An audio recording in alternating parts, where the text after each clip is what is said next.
રહેલા એક ખૂબ જ મોટા સમાચાર સામે આવી રહ્યા છે, તેના પર નજર કરીશું। અમદાવાદમાં ફરી બોમ્બની ધમકી મળી છે। સ્પોર્ટ્સ ક્લબને બોમ્બથી ઉડાવી દેવાની ધમકી મળી છે। નવરંગપુરામાં સ્પોર્ટ્સ કોમ્પ્લેક્સને આ ધમકી મળી છે, જેમાં પોલીસ અને ફાયરની ટીમ દ્વારા ત્યાં તપાસ પણ હાથ ધરવામાં આવી રહી છે। ક્લબના રૂમ નંબર 119ના લોકરમાંથી એક ચિઠ્ઠી મળી આવી છે। ધમકીવાળી ચિઠ્ઠી મળતાની સાથે જ ત્યાં તપાસ હાથ ધરવામાં આવી રહી છે। આ મોટી ઘટના અમદાવાદથી આ મોટા સમાચાર, જેમાં બોમ્બથી ઉડાવી દેવાની ક્લબને ધમકી મળી છે અને જેને લઈ અને તપાસ પણ હાથ ધરવામાં આવી રહી છે। ટીમો ત્યાં પહોંચી ચૂકી છે, પોલીસનો સ્ટાફ પણ ત્યાં પહોંચી ચૂક્યો છે। સ્પોર્ટ્સ ક્લબને બોમ્બથી ઉડાવી દેવાની ધમકી મળતાની સાથે જ દોડધામ મચી જવા પામી છે।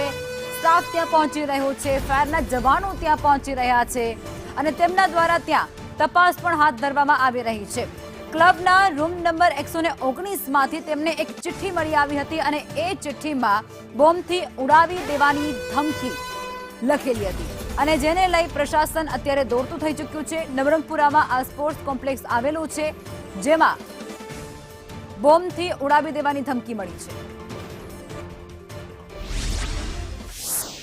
અમદાવાદના નવરંગપુરા સ્થિત સ્પોર્ટ્સ ક્લબમાં આજે એક ધમકી ભર્યો પત્ર મળ્યો છે। બ્લાસ્ટ કરવા અંગેની જે ધમકી ભર્યો પત્ર છે તે સ્પોર્ટ્સ ક્લબના રૂમ નંબર 119ના જે સેફ લોકર હતું તેમાંથી મળી આવ્યો હતો। પત્ર મળતાની સાથે જ BDDS, dog squad, police, fire તમામની જે ટીમો છે તે જે સ્પોર્ટ્સ કોમ્પ્લેક્સ ત્યાં પહોંચી ગઈ છે। તમામ જે રૂમો છે તેની ચકાસણી કરવામાં આવી રહી છે। ખાસ કરીને જેટલા રૂમ જે 119ની આજુબાજુના છે તે તમામ રૂમની જે ચકાસણી છે તે બીડીડીએસ અને ડોગ સ્ક્વોડ દ્વારા કરવામાં આવી છે। સાથે જ જે રૂમમાંથી પત્ર મળ્યો હતો તે પત્રને લઈ અને સ્થાનિક ડીવાયએસપી કક્ષાના અધિકારીઓ દ્વારા છે તે તપાસ શરૂ કરવામાં આવી છે અને આખરે આ પત્ર મૂકવા પાછળનું કારણ શું છે, કોણે આ રૂમ બુક કરાવ્યો હતો અથવા તો છેલ્લે આ રૂમમાં કોણ રહીને ગયું હતું, તે તમામ મુદ્દે અત્યારે પોલીસ છે તે તપાસ કરી રહી છે। પરંતુ હકીકત એ છે કે અગાઉ જ્યારે અમદાવાદની અંદર આવા બ્લાસ્ટના કે ધમકી ભર્યા જે બોમ્બ અંગેના મેસેજ મળતા હોય છે તે તમામ જે મેસેજ છે તે અફવા સાબિત થયા છે। માટે પોલીસ અત્યારે આ જે પત્ર મળ્યો છે તે પત્રને ગંભીરતાથી લઈ અને જે તમામ જે પ્રિમાઇસીસ છે તેની ચકાસણી કરવામાં આવી રહી છે। બીડીડીએસની અને ડોગ સ્ક્વોડની અલગ અલગ ટીમો દ્વારા જે તમામ જે આખું પરિસર છે તેની ચકાસણી છે તે શરૂ કરવામાં આવી છે, જેથી કરીને કોઈ અઘટિત બનાવ ન બને। ત્યારે પોલીસ તપાસ બાદ જે આ ધમકી ભર્યો પત્ર મળ્યો છે જેના અંદર બ્લાસ્ટ અંગેનો ઉલ્લેખ કરવામાં આવ્યો છે, તે પત્ર કોણે મુકાયો હતો, કયા આશયથી મુકાયો હતો અને આ મામલે તપાસ દરમિયાન શું ખુલાસા થાય છે તે જોવું મહત્વનું રહેશે। કેમેરામેન મુકેશ પરીખ સાથે જિગ્નેશ પટેલ, સંદેશ ન્યૂઝ। અને આ જ મુદ્દે સંવાદદાતા જિગ્નેશ અમારી સાથે લાઈવ જોડાઈ ચૂક્યા છે। જિગ્નેશ, આ બોમ્બથી ઉડાવી દેવાની ધમકી મળી છે, પણ અહીં વાત એ નવી છે કે દર વખતે ઈમેલ દ્વારા ધમકી આપવામાં આવે છે, પરંતુ હવે ચિઠ્ઠીની અંદર લેખિતમાં આ લોકરની અંદર મૂકવામાં આવ્યું હતું કે આ જે પ્રિમાઇસીસ છે તેને બોમ્બથી ઉડાવી દેવામાં આવશે। વિગતો શું?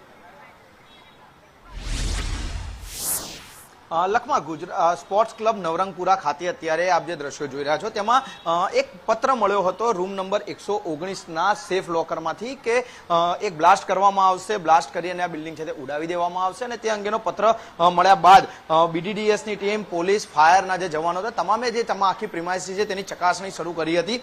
ચકાસણી હજી ચાલી રહી છે, પરંતુ પોલીસે એક વાતની એટલી સ્પષ્ટતા કરી છે કે આ પત્ર છે તે અફવા હોઈ શકે છે, પરંતુ બ્લાસ્ટની અંદર જે પત્ર મળ્યો છે પત્રની અંદર 9 વાગ્યા બાદ આ બ્લાસ્ટ છે તેવો ચોક્કસ સમય પણ તેમાં લખવામાં આવ્યો છે। રૂમ નંબર 119ના જે રેકોર્ડ છે તે પોલીસે તપાસ્યા છે કે આખરે 119 નંબરના રૂમમાં આખરે છેલ્લે કોણ રોકાયું હતું। સાથે જ સીસીટીવી ફૂટેજની તપાસ કરવામાં આવી રહી છે કે જ્યારે આ રૂમ ખાલી કરવામાં આવ્યો, એટલે કે જે ગેસ્ટ રોકાયા હતા તેમણે જ્યારે ચેકઆઉટ કર્યું ત્યારબાદ કોઈ વ્યક્તિ દ્વારા આ પત્ર પ્લાન્ટ કરવામાં આવ્યો છે કે કેમ, તે તમામ મામલે અત્યારે છે તે તપાસ શરૂ કરવામાં આવી છે। પોલીસે રૂમ નંબર 119માં સૌથી છેલ્લે કોણ રોકાયું હતું, ક્યારે તેમણે ચેક ઇન કર્યું હતું, ચેકઆઉટ કેટલો સમય છે, તે તમામ માહિતી છે તે પોલીસે મેળવી લીધી છે અને તે વ્યક્તિની પણ અત્યારે ઓળખ અને તેની સુધી તપાસનો રેલો છે તે પહોંચી શકે છે। પરંતુ બીજી વસ્તુ એ છે કે જો બ્લાસ્ટ કરવા અંગેનો પત્ર મળ્યો છે, બ્લાસ્ટ કરવા અંગેની ધમકી મળી છે, તેમ છતાં મેનેજમેન્ટ દ્વારા કોઈ આકરા કે કડક પગલાં લેવામાં નથી આવ્યા। અંદાજિત છેલ્લા 1.5 કલાકથી અહીંયા આ જે સિનારીઓ છે તે જોવા મળી રહ્યો છે। એક તરફ જે પોલીસ છે તે તપાસ કરી રહી છે, BDDF ડોગ સ્ક્વોડ તમામ જે ખૂણે ખૂણાની તપાસ કરી રહી છે, પરંતુ જે સંચાલકો છે એટલે કે જે સ્પોર્ટ્સ ક્લબનું મેનેજમેન્ટ છે તેણે આ અંગે કોઈ પણ હજી સુધી કડક પગલાં નથી લીધા, એટલે કે લોકોને આવતા નથી અટકાયા. એક તરફ તેમની જે સ્પોર્ટ્સ એક્ટિવિટી છે તે પણ ચાલુ રાખી છે, બીજી તરફ કોઈ પણ જે આ તમામ લોકો આવી રહ્યા છે તેમનું કોઈ પણ પ્રકારનું સ્કેનિંગ નથી થતું. એટલે કે જો પત્ર મૂકવામાં આવે છે, જો જેમાં સહેજ પણ ગંભીરતા હોય તો કેટલાની જે આ બ્લાસ્ટ થયા બાદ અથવા તો જો કોઈ અઘટિત બનાવ બને તો તેમાં કોઈ પણ વ્યક્તિ હતાહત થઈ શકે છે, પરંતુ મેનેજમેન્ટ દ્વારા તેમને રોકવા, તેમની ચકાસણી માટેના કોઈ પણ પગલાં છે તે નથી લીધા, તે સ્પષ્ટ દેખાઈ રહ્યું છે. એટલે કે અત્યારે આ સમગ્ર મામલે પોલીસ તો તપાસ કરી રહી છે, પરંતુ મેનેજમેન્ટ હજી નિષ્ક્રિય હોય તેવું સ્પષ્ટપણે જોવા મળી રહ્યું છે. પોલીસની જે ટીમો છે તે પણ અત્યારે જે રૂમમાં છે તે અંદર જે સ્પોર્ટ્સ ક્લબમાં જે ક્લબ છે તેના અંદર દેખાઈ રહી છે અને તે તપાસ કરી રહી છે. ઝોન 1 ડીસીપી પણ અહીંયા પહોંચી ચૂક્યા છે. સાહેબ, એક પત્ર મળ્યો છે, બાઇટ પણ બોલો તો ખરા, વિગત શું છે? શું વિગત અહીંયા આપી દઉં છું ભાઈ. ચલો, ડીસીપી ઝોન 1 અહીંયા આવી પહોંચ્યા છે અને આખી જે તપાસ છે તે તેમના અધ્યક્ષતા હેઠળ ચાલી રહી છે. શું વિગત છે તે જાણવાનો પ્રયત્ન કરીશું. કઈ રીતે સર એક પત્ર મળ્યો છે, શું વિગત? પત્રમાં શું લખેલું છે? બ્લાસ્ટ અંગેની શું હકીકત છે તેમાં? નવરંગપુરા સ્પોર્ટ ક્લબ ખાતે તારીખ 29ના રોજ પલક ડૉક્ટર નામના મેમ્બર્સના રેફરન્સથી 3 તેમની સાથે વેપારી સંબંધ ધરાવતા તાન્ઝાનિયન નાગરિકો અહીંયા રોકાયેલા હતા. 30 તારીખે એ લોકોએ ચેકઆઉટ કરેલું હતું. ત્યારબાદ રૂમની સફાઈ કરતા રૂમમાંથી એક પત્ર ઉપર પેન્સિલથી અંગ્રેજીમાં લખેલું હોય કે આ સ્પોર્ટ ક્લબને 21 જૂનના રોજ બ્લાસ્ટ કરવામાં આવશે. આવો એક પત્ર સફાઈ કામદારને મળતા તેઓએ અહીંના મેનેજરને બતાવી અને આ તરત પોલીસને જાણ કરી છે. આજરોજ સમગ્ર જગ્યાનું એએસ ચેક અને BDSની ટીમ મારફતે ચેક કરવામાં આવેલું છે. જે ના રેફરન્સથી તાન્ઝાનિયન નાગરિકો અહીંયા રોકાયેલા હતા તે પણ અત્રે હાજર છે.